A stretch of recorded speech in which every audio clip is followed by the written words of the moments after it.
بسم اللہ الرحمن الرحیم۔ یہ میری زندگی کی حقیقی کہانی ہے۔ میں کراچی جانے کے لیے ٹرین میں سوار تھا۔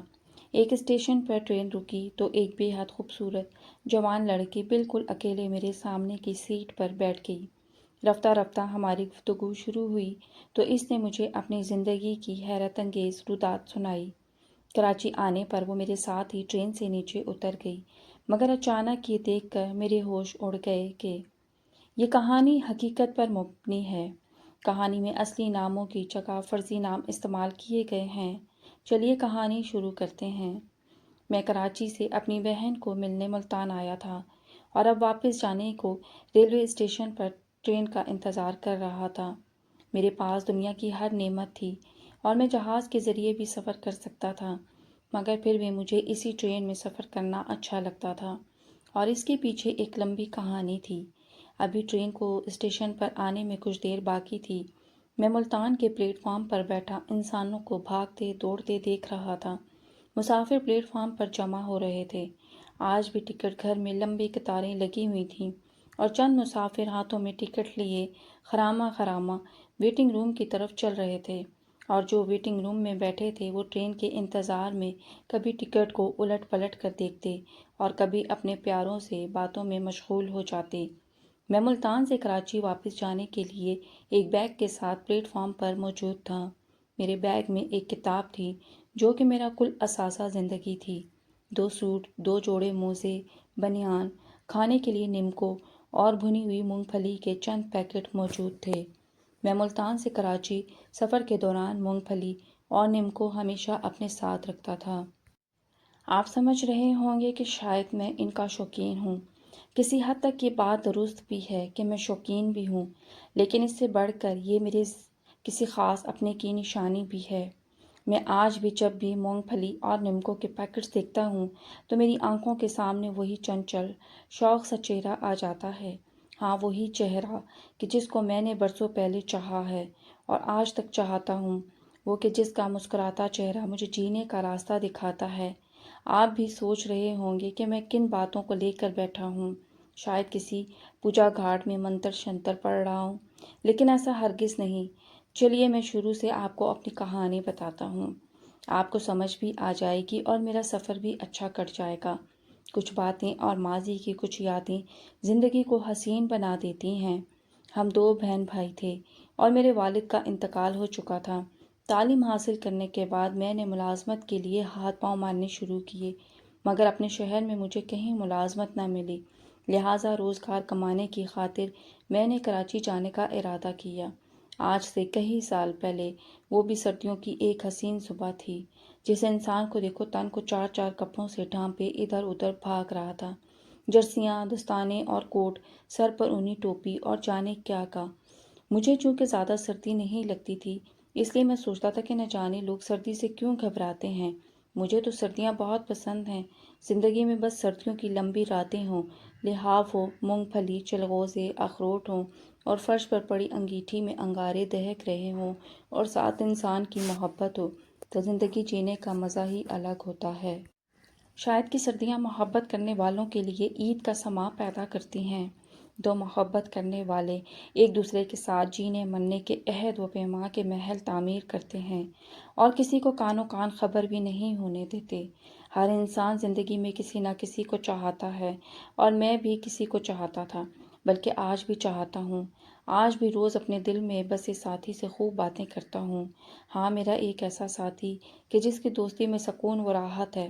اس روز دھند کی چادر نے دن کے اجالے کو اپنی لپیٹ میں لیا ہوا تھا۔ 1 گز کے فاصلے پر بھی بندہ نظر نہیں آتا تھا۔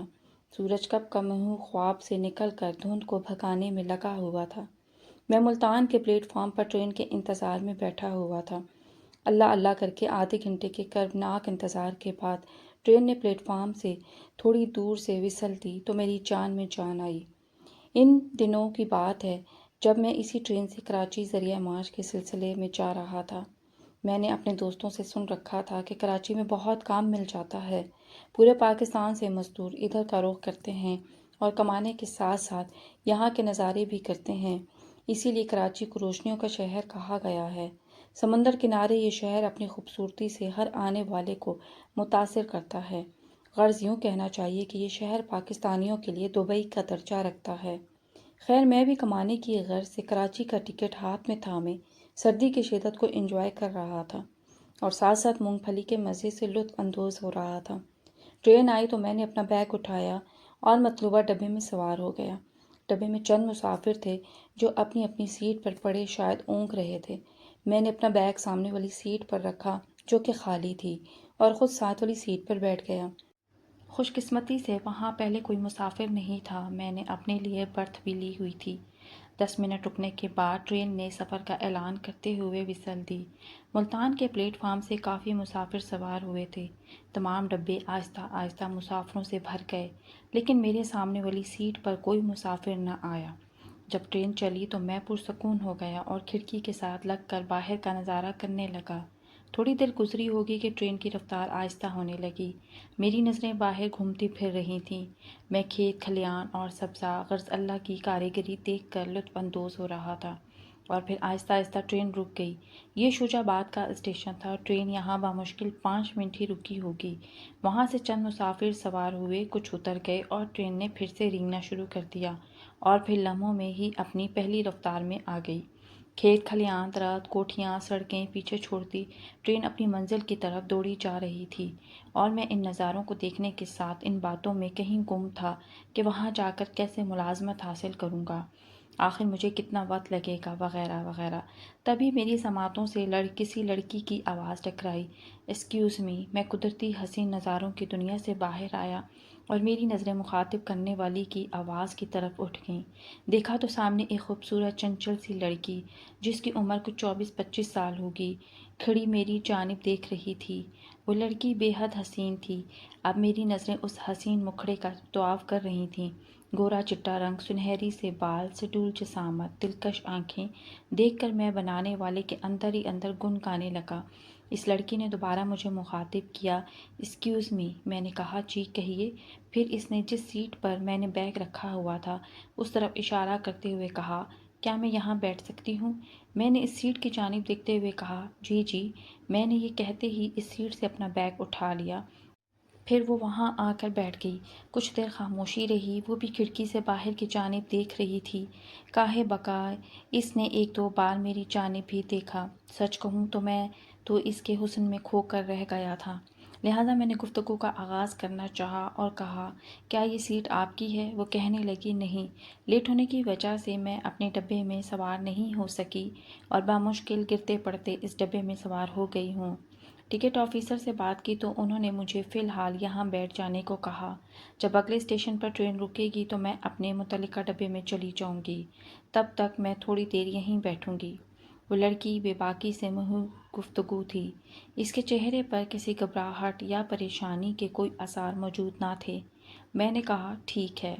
وہ آگے سے بے باکی سے مسکراتی ہوئی کہنے لگی، ویسے تمہارے اندر لڈو تو پھوٹ رہے ہوں گے کہ ایک حسین لڑکی تمہارے سامنے بیٹھی ہے۔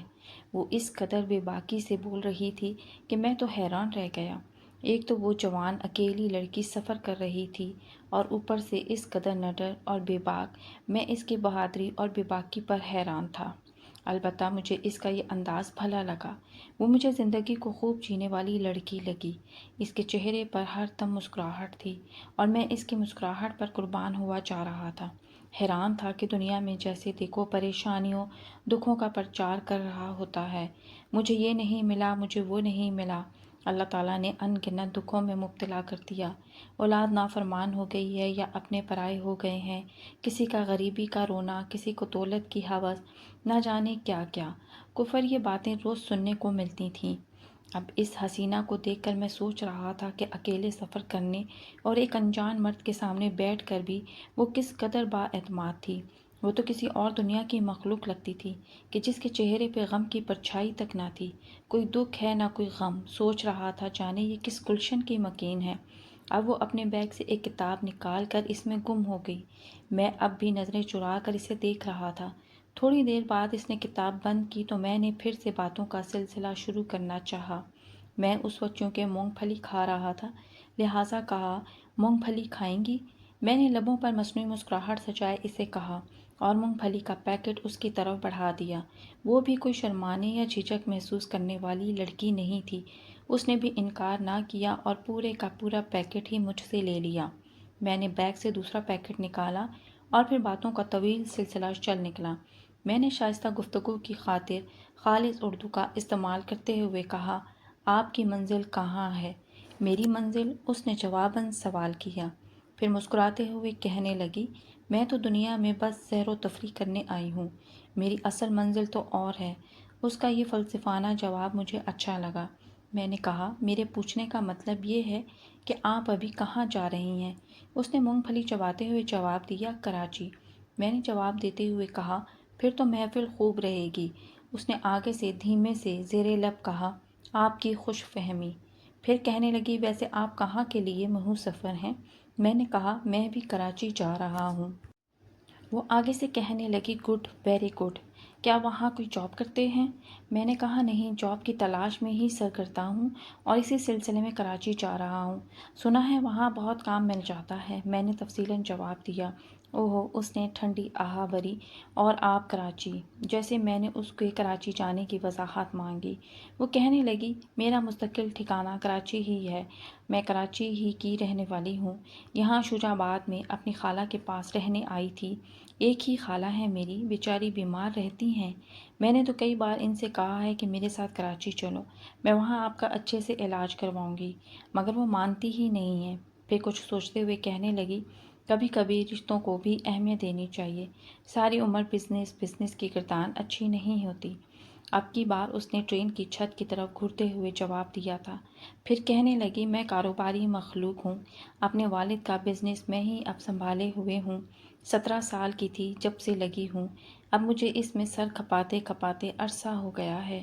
میرے مما پاپا چند سال پہلے روڈ ایکسیڈنٹ میں جہاں بھاگ ہو گئے تھے اور بس مجھے تنہا کر گئے۔ میرے پاپا کا وسیع بزنس تھا اور میں ان کی اکلوتی اولاد ہوں۔ ایک بھائی بھی تھا جو بچپن میں ہی فوت ہو گیا۔ والدین کی موت بھی شاید اللہ تعالیٰ کی طرف سے آزمائش تھی یا کوئی اور وجہ کہ میں نے رفتہ رفتہ جینا سیکھ لیا اور اب تو اکیلے ہی سب کرتی ہوں۔ اتنی نڈر ہو گئی ہوں کہ اچھے اچھوں کو ناکوں چنے چبوا دیتی ہوں۔ میرے پاپا نے مجھے بہت پیار دیا۔ میں ان کی زندگی میں بھی اکثر اوقات ان کے ساتھ آفس جاتی تھی، مختلف دوروں پر بھی ساتھ ہوتی۔ ان کی موت کے بعد میں تعلیم کے ساتھ ساتھ کاروباری گر بھی سیکھنے لگی۔ اب میں نے M.Com کر لیا ہے اور پاپا کا کاروبار بھی سنبھالے ہوئے ہوں۔ اللہ تعالیٰ کا لاکھ لاکھ کرم ہے کہ خوشحال زندگی گزار رہی ہوں۔ مجھے اس کے باتیں سن کر لگا شاید وہ مجھے بیوقوف بنا رہی ہے اور میرے سامنے بڑی بڑی چھوڑ رہی ہے۔ خیر، ہماری باتیں ہوتی رہیں۔ اس نے مزید بتایا کہ میرے پاپا میری شادی اپنے رشتہ داروں سے باہر کرنا چاہتے تھے، مگر میرے پاپا کو اور اب مجھے بھی ابھی تک میرے مزاج کا ذہین لڑکا نہ مل سکا۔ کئی نوجوان بادل بن کر میرے گرد منڈلاتے رہے، مگر ان میں ہوس کوٹ کوٹ کر بھری ہوئی تھی۔ ان کی نظریں میری جائیداد، بینک بیلنس، گاڑیوں پر زیادہ ہوتی تھی۔ سچ تو یہ کہ سچائی کسی کی آنکھوں میں نہیں جھلکتی تھی۔ مجھے کوئی حساس دل نظر نہ آیا۔ جو بھی ملا پتھریلی زمین کا وجود ملا، جبکہ مجھے حساس دل، بھینی بھینی خوشبودار نرم و نازک مٹی سے بنے انسان کی تلاش تھی جو میری طرح کا ہو۔ میرے مما پاپا گزر گئے تو میں نے اپنی زندگی کو کاروبار میں لگا لیا۔ اب میں بہت خوش ہوں کیونکہ میں اپنے لیے جیتی ہوں۔ میں سوچتی ہوں کہ غموں، دکھوں، پریشانیوں کو خود پر سوار کر کے ملتا ہی کیا ہے۔ 4 دن کی زندگانی ہے، بس ہر انسان کو ہنس کر گزارنی چاہیے۔ بس یہی وجہ ہے کہ میں ہر وقت ہنستی مسکراتی رہتی ہوں، چہرہ حشاش بشاش رہتا ہے۔ جب کبھی میں اپنے کاروباری ذہن سے تھک جاتی ہوں تو پارکوں میں، کبھی دیہات بستیوں میں آوارگی کے لیے نکل جاتی ہوں۔ یہاں غریبوں سے مل کر، ان کے بچوں سے میٹھی میٹھی باتیں کر کے جو خوشی ملتی ہے میں بتا نہیں سکتی۔ یہی سوچتی ہوں کہ آخر خود کو غموں دکھوں کا مکین بنا کر ملتا ہی کیا ہے۔ بس یہی اپنی زندگی ہے، اور تم سناؤ۔ اب کی بار اس نے مجھ سے بے تکلفی سے پوچھا۔ ابھی تک اس نے میرا نام نہیں پوچھا تھا، بس پہلے آپ اور اب تم پر آ گئی تھی۔ خیر، نام تو اس سے میں نے بھی پوچھنے کی زحمت نہیں کی تھی۔ میرے تو دل میں جل ترنگ بجنے لگے۔ وہ باتیں کرتی اور مسکراتی ہوئی بہت اچھی لگی۔ میں نے اسے بتایا کہ میں ایک غریب انسان کا غریب بیٹا ہوں، غربت مجھے وراثت میں ملی ہے۔ ایک ماں ہے جس نے محنت کر کے مجھے پال پوس کر بڑا کیا، پھر پڑھایا، اب وہ بیمار رہنے لگی ہیں، میں ذریعہ معاش کے لیے مارا مارا پھر رہا ہوں۔ ابو عرصہ ہوا فوت ہو گئے ہیں، ہم 2 بہن بھائی ہیں۔ میں امی کو بہن کے پاس چھوڑ کر اپنے شہر سے مایوس ہو کر کراچی کمانے جا رہا ہوں۔ میرے ساتھ 2 اور زندگیاں جڑی ہیں، خود کو اور ان کو زندہ رکھنے کے لیے جتن کر رہا ہوں۔ بس یہی زندگی میں چل رہا ہے۔ ابھی بہن کی شادی بھی کرنی ہے اور اپنا اللہ مالک ہے۔ میں نے آخری جملے پر زور دے کر کہا اور پھر خاموش ہو گیا۔ جو ہی میں خاموش ہوا وہ مسکرا دی۔ میری غربت پہ ہنس رہی ہو؟ میں نے ناگواری میں پوچھا۔ وہ مسکراتے ہوئے کہنے لگی، ارے ارے نہیں، میں تو تم پہ ہنس رہی ہوں کہ مرد ہو کر حالات سے لڑنے کے بجائے حوصلہ چھوڑنے بیٹھے ہو۔ مرد ہو کر ایسی باتیں کرتے تم اچھے نہیں لگ رہے۔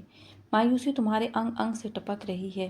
ارے نادان، ابھی تم جوان ہو، پڑھے لکھے بھی ہو، پھر مایوسی، آخر اداسی کیوں؟ ابھی باتوں کا سلسلہ جاری تھا کہ ٹرین نے ایک اسٹیشن پر رکنے کا عندیہ دے دیا۔ یوں ہی گاڑی اسٹیشن پر رکی، میں نیچے جانے کے لیے اٹھا اور اس سے کہا، یہیں رکیے گا، میں کھانے کے لیے کچھ لے کر آتا ہوں۔ گاڑی میں چائے، گرم انڈے اور جانے کیا کیا بیچنے والے آئے تو تھے، مگر میں نے کچھ نہیں لیا تھا، بس مونگ پھلی اور نمکوں پر ہی گزارا کیا تھا۔ سادہ پانی کی بوتل بھی ابھی بھی ویسی ہی پڑی تھی، کیونکہ سردیوں میں پیاس ویسے بھی کم ہی لگتی ہے۔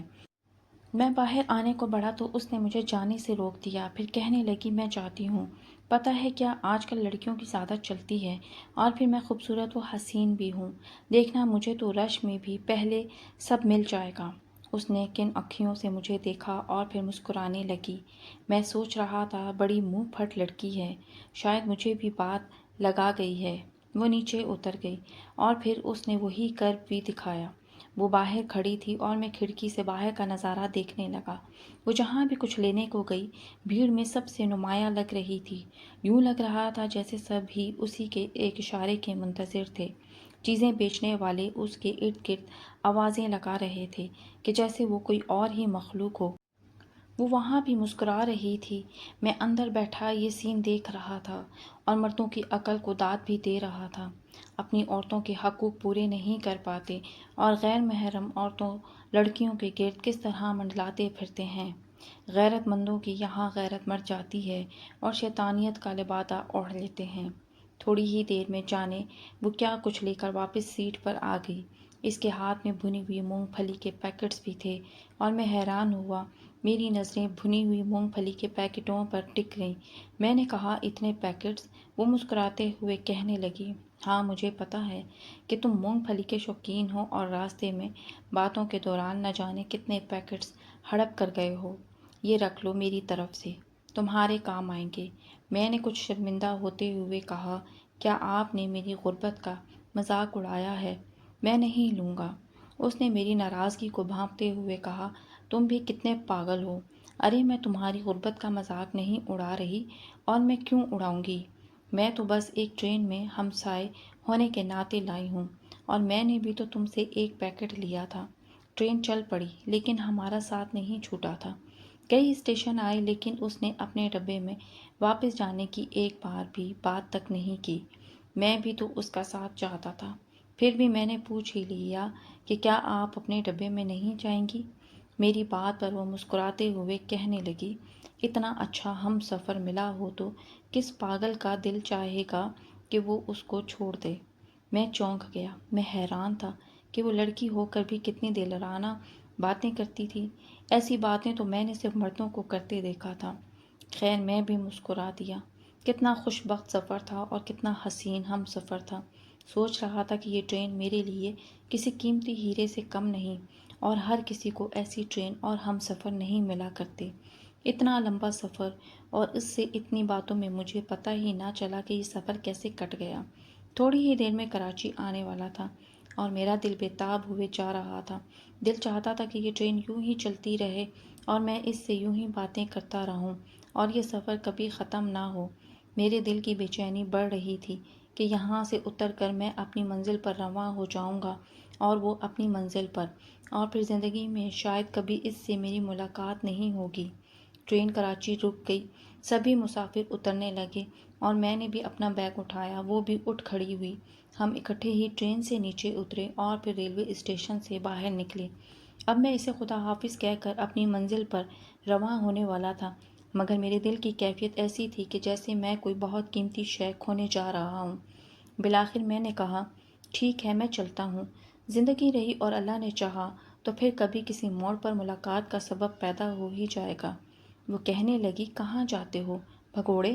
میں اس کے جملے سے حیران تو ہوا، لیکن دوسرے ہی لمحے بے دلی سے مسکراتے ہوئے جواب دیا، اپنی منزل کو ڈھونڈنے، ملازمت تلاش کرنے۔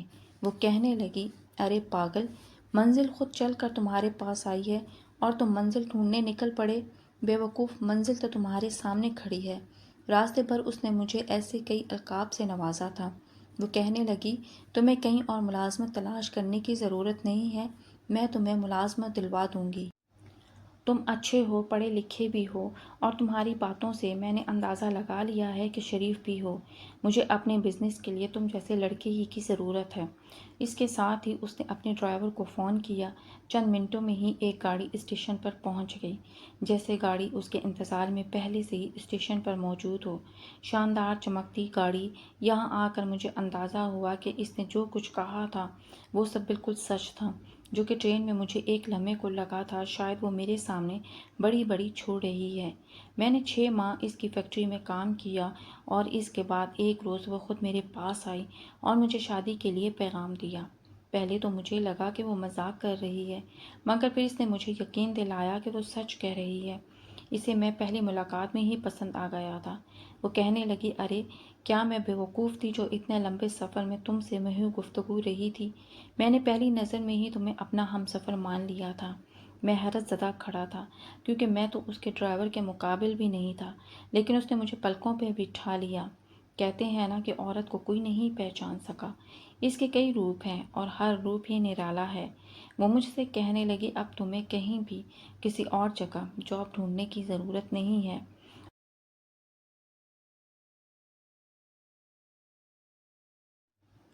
میرا سب کچھ تمہارا ہے۔ بس میں نے تمہیں 6 ماہ میں اچھے سے پرکھ بھی لیا ہے اور اب اپنا ہم سفر چن لیا ہے۔ بولو، کیا تمہیں منظور ہے؟ میری تو بانچھیں کھلی کی کھلی رہ گئیں۔ میں بھلا کیسے ٹھکرا سکتا تھا؟ منزل واقعی خود چل کر میرے پاس آئی تھی۔